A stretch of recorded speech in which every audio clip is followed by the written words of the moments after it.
Last start wasn't terrible. He definitely gave the Pirates much needed length, throwing 109 pitches in his 6 innings of work, I believe it was. As I said, Zach Davies, he worked his way around jams. We left 3 leadoff doubles on second base, and it cost the Pirates that Sunday afternoon. So, and the other thing about Zach Davies is he has been getting inordinately lucky as well. He has a 2.20 ERA, but a 3.92 FIP. I mean, that's borderline of what should be a 4 ERA. So while he has the excellent record, the excellent ERA, he's been getting lucky. And I mean, that could be attributable to the fact that he's getting out of jams like he did this past Sunday against the Pirates. Or it could just be a luck factor. I'd expect the Pirates to get to Davies today. This offense has been rolling as of late. And last night broke their streak of, I think, like 13 consecutive games with 8 hits. And it wasn't necessarily a bad night for the offense last night either. I mean, Kevin Newman with the home run, Brian Reynolds 2 doubles. It was a solid overall night for the Pirates offense. The pitching just didn't show up. And it's been a common theme throughout the 2019 season. April, the pitching was lights out. The offense, non-existent. The theme in May, offense dominant. And if we would have continued the pitching and not had the injuries, we would have had a fantastic May. And we still had a pretty darn good May, our first winning month of the 2019 season, going 15-14 in the month of May. But what would we have gone if the pitching could not have an ERA in the 6s? And in the month of June, that ERA has not necessarily dipped either. The pitching struggles continue to happen, and it's not been good to see. The pitching is still the ERAs in the 6s for the month of June. It's 6.15. I mean, some big ERAs we see from Nick Cam is 16.87 ERA this month. Clay Holmes, 11.57 this month. Rookie Davis, a 9 ERA.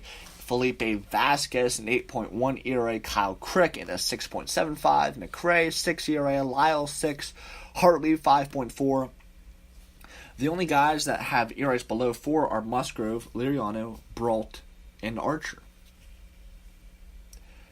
And when you have your back-end guys, Vasquez and Crick, having ERAs of 8.10 and 6.75, when you have Jordan Lyles posting a 6 ERA in the month of June,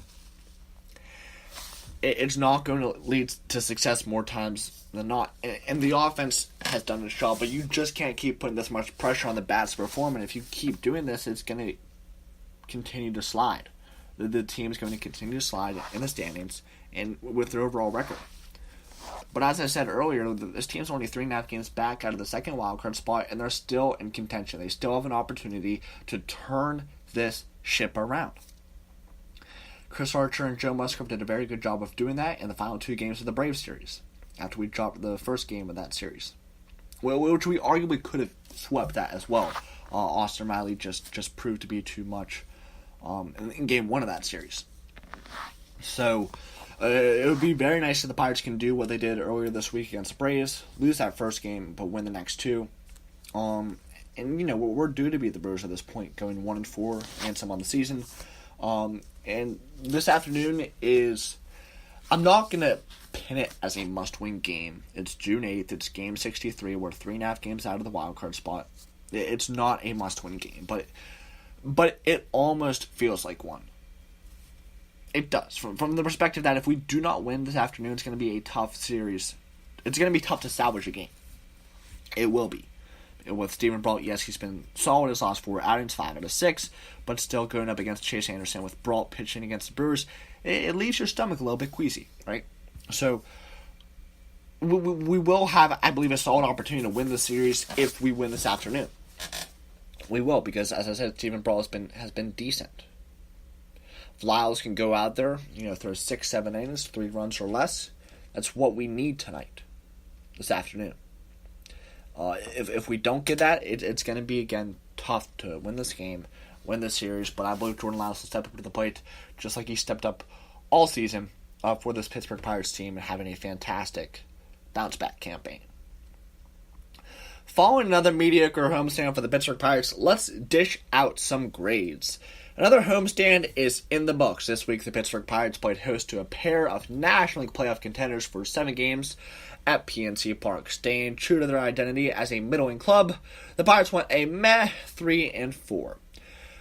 Here is a report card analyzing how the Pirates performed in some of the critical facets of baseball. Let's get into it. Starting pitching.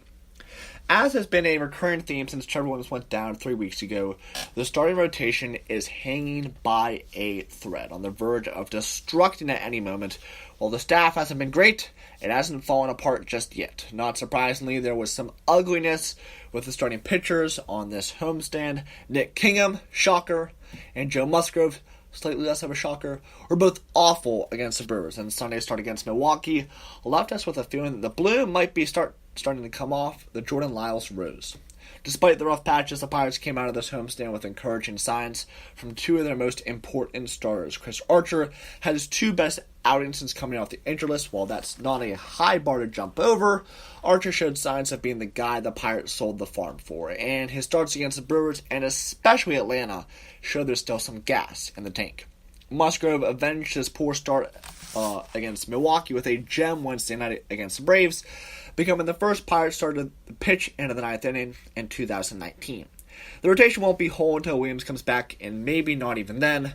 Remember, Jameson's tie-in is still at least a month away from returning. Still, enough good things happen for the starters to earn a passing grade. We give them a C+. Let's head into the offensive grade from this week. Averaging more than 6 runs per game over any stretch is impressive. The Pirates did that this week, and if you pay attention, there are plenty of positive storylines regarding the offense. Starling Marte is hitting .464 over the past 7 days and .526 in the short month of June. Brian Reynolds continues to be in the mix for NL Rookie of the Year and pushed his hit streak to 14 on the homestand, 15 last night. While the seemingly indestructible Josh Bell cooled down when the calendar changed, he reminded the world that he's still a freak with a 3-double performance to cap off the homestand. Others, such as Gregory Polanco, Colin Moran, and Melky Cabrera, had moments in the sun over the past week. To add to the offense, injured outfielder Corey Dixon will likely rejoin the team this weekend. He will this afternoon in Milwaukee.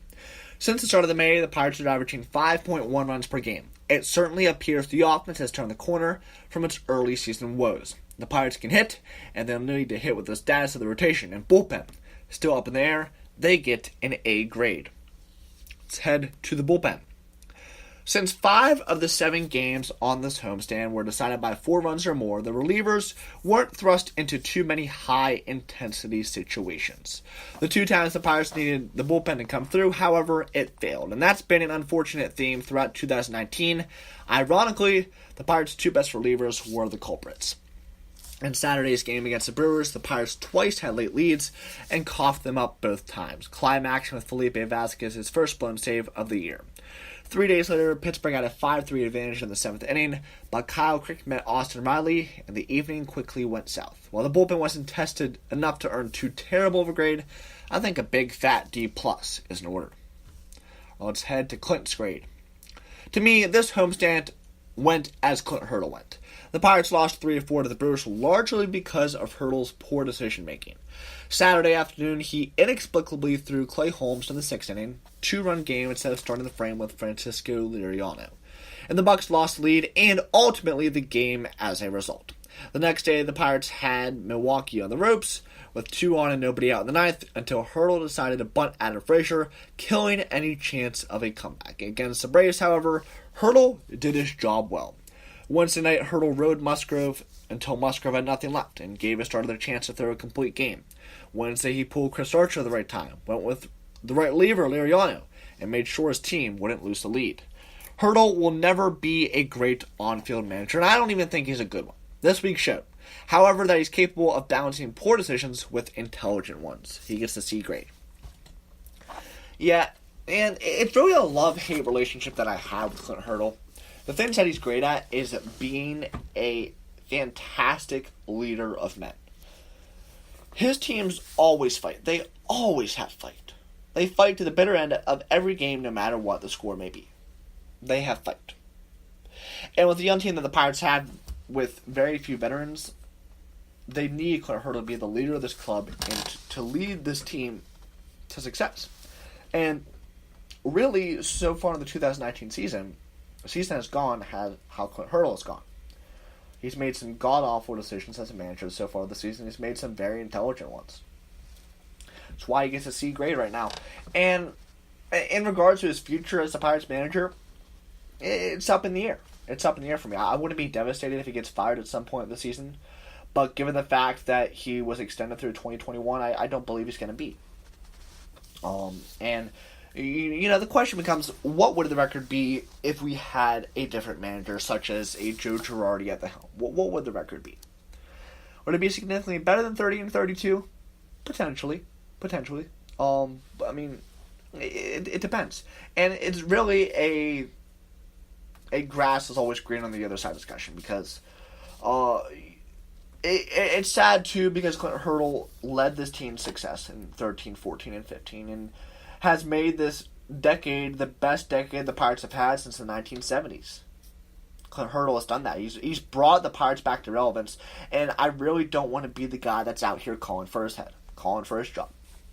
Because I love the guy. Right? He has done so much good for this city, so much good for this team, and so much good for these players. But at the end of the day, he's not a great on-field manager. And the question becomes, what do the Pirates value more? Do they value having that leader in the clubhouse, having that voice that's going to lead his team in a battle? It may not make the wisest decisions, but he's going to be an inspirational voice, and his teams are going to fight hard for him. They'll do anything for him. Or do you want to have a great on-field manager that makes the right bullpen decisions, but isn't necessarily that great leader? It's a balancing act, and it's a tough balancing act with a team that's this young. With a team that features so many young guys: Josh Bell, Adam Frazier, Kevin Newman, Colin Moran, Brian Reynolds, Elias Diaz, Joe Musgrove. There's a lot of young guys on this team. And it's about leading those guys in a team that lacks sort of that veteran experience. I'd definitely say the veteran guy on this team is Melky Cabrera. The guys definitely seem to love him. But outside of that, some of the veterans, you got Liriano, you could throw Marte into that veteran role. But there needs to be somebody else besides Melky leading these guys. And that guy is Clint Hurdle. And I believe he's never going to be a great game time decision manager. He's not. But again, he is a great leader of men, and the amount of thanks and gratitude that I have for him for leading this team back to where the point where they're not at now, and the point that they were in 2013, a win away from the National League Championship Series, the second best team in baseball in 2015. The amount of gratitude and thanks that I have for him will never die. The fact that this decade has been the best Pirates decade for fans since the 1970s, that will never die. And that's what people have to realize, that they put the whole thing in perspective. That, well, yes, Clint isn't a great on-field manager. Point taken. But he has given this team and this city some of the happiest moments they've experienced as a baseball town in over 40 years. He's done that. And it's encouraging to see, and hopefully as we head into the 20s, the next decade will be even more successful. Hopefully we can cap off this decade with a World Series victory. And I believe we can. As I said, we just need to weather the storm, tread water, make our move. And we can be World Series champions in 2019. There's no doubt about that in my mind. Management gets its act together, calls a Mitch Keller Wednesday is a big first step. Getting Dickerson and Gong back, getting Trev back, getting Jama back. The stock is rising right now, even though the record is falling. Tread water, we'll be fine. Alright, that's going to do it for our show this afternoon. Thank you all for tuning in live, archived, however you're doing it. We appreciate it. Again, the Pirates take on the Milwaukee Brewers this afternoon with Lyles going up against Zach Davies. And tomorrow afternoon we have at 2:10 Brault v. Chase Anderson. Monday we head to Atlanta, Musgrove on the Hill. Hopefully he can repeat his performance. Tuesday in Atlanta, Archer. And then Wednesday should be Keller. Thursday with the Braves. And then we head to Miami for the weekend series. Again, that's been our show. My name is Benson Fector. Thank you all for tuning in. I will see you next Saturday, same time, same place. Bucko Booth.